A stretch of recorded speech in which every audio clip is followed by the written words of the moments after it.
We have an obligation to every last victim of this illegal aggression because all of this carnage has been done in our name. Since World War II, 90% of the casualties of war are unarmed civilians, a third of them children. Our victims have done nothing to us. From Palestine to Afghanistan to Iraq to Somalia to wherever our next target may be, their murders are not collateral damage. They are the nature of modern warfare. They don't hate us because of our freedoms. They hate us because every day we are funding and committing crimes against humanity. The so-called war on terror is a cover for our military aggression to gain control of the resources of Western Asia.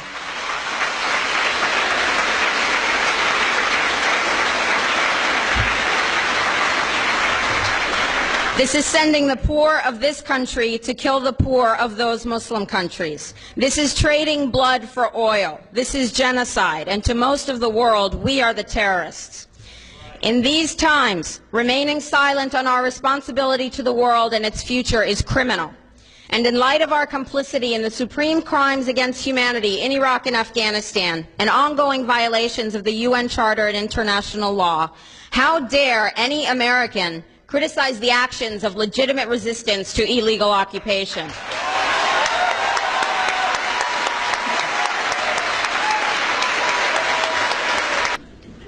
How dare we condemn anyone else's violence?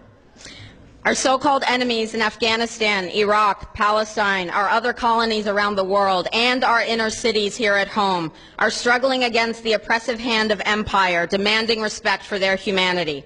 They are labeled insurgents or terrorists for resisting rape and pillage by the white establishment, but they are our brothers and sisters in the struggle for justice. The civilians at the other end of our weapons don't have a choice, but American soldiers have choices. And while there may have been some doubt 5 years ago, today we know the truth. Our soldiers don't sacrifice for duty, honor, country. They sacrifice for Kellogg, Brown, and Root. They don't fight for America. They fight for their lives and their buddies beside them because we put them in a war zone. They're not defending our freedoms. They're laying the foundation for 14 permanent military bases to defend the freedoms of ExxonMobil and British Petroleum.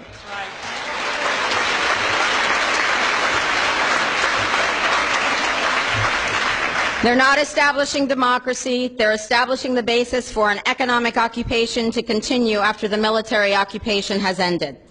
Iraqi society today, thanks to American help, is defined by house raids, death squads, checkpoints, detentions, curfews, blood in the streets, and constant violence.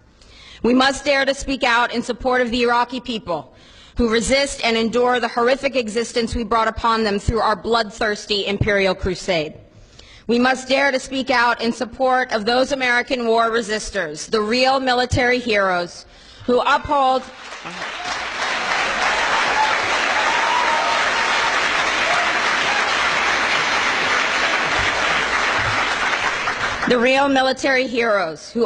their oath to defend the Constitution of the United States against all enemies, foreign and domestic, including those terrorist cells in Washington, D.C., more commonly known as the legislative, executive, and judicial branches.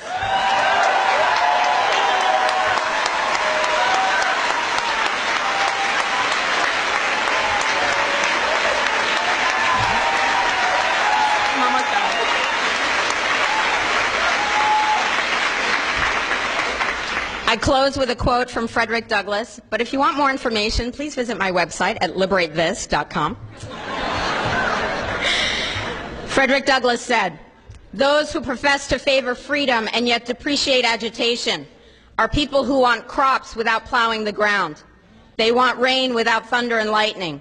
They want the ocean without the roar of its many waters.